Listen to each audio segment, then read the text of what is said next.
Okay, how we hear, how we think, how we feel, kind of all depends on what we're listening to, and sound and pressure and frequencies. Sometimes you can have small little flaws in human biology and so forth. I can show you one few examples. Okay, gross as it might be, um, that there, that there. Oh, how something like that. It blocks up in my nose. Everyone gets these problems, your nose blocking up and Oh, God. Me, it occurs every 4 hours or so. It's like, just got constantly, because it changed the pressure on your ears, and it's like when you're pinching your nose, and you're blowing your ear. Your ear diaphragm is kind of pushing outward. Um, you do that just a little bit, and then you kind of maybe do that a little bit, and do that a little bit, and that a little bit. So if I've been in a swimming pool with water, and then and then you just do your diagnostic, and okay, that's okay. It seems normal. Seems okay.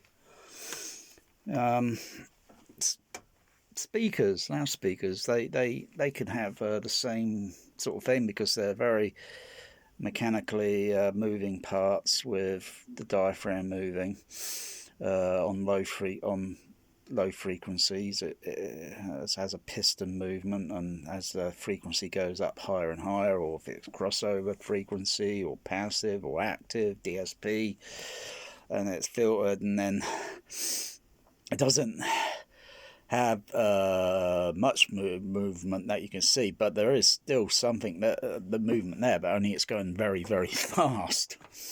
And if you had something to say like obstructing it, could cause maybe a resonant frequency, a harmonic resonant frequency. So suddenly notice, oh, everything was okay the other day.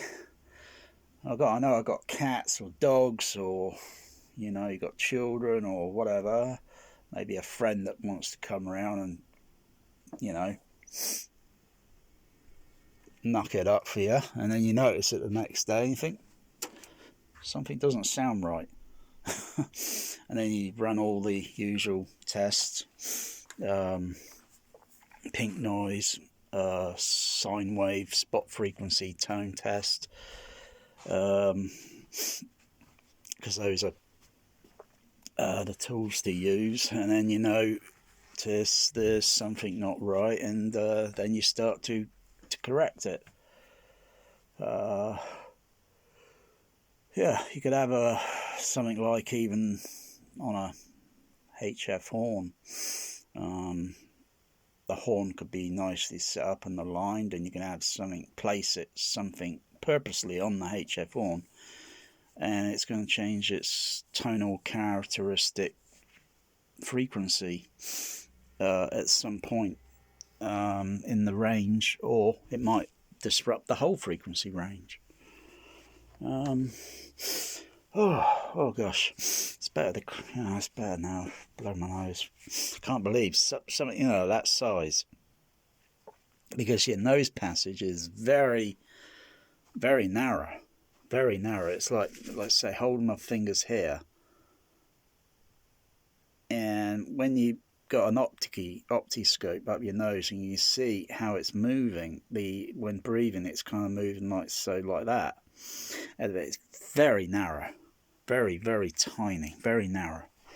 And with breathing in, out, and mucus and glands, and they dry up, and then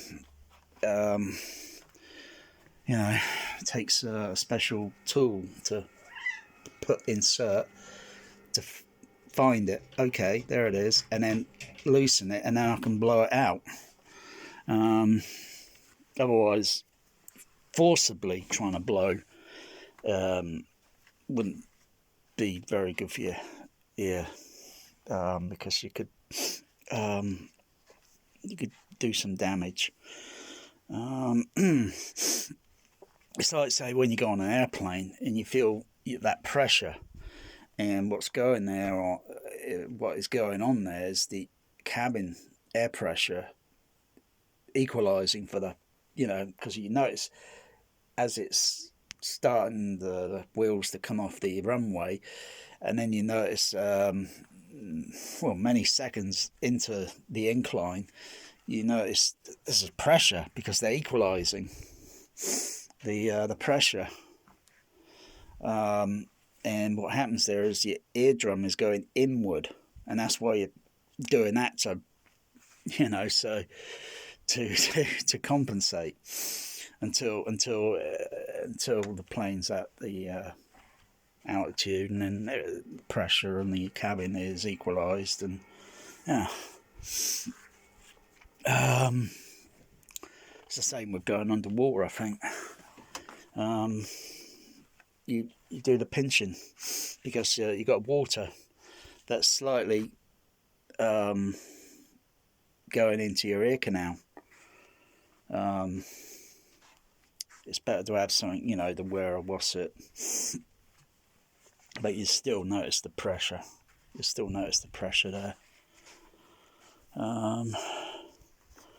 I wonder if loudspeaker performs differently at different altitudes. I heard rumours, but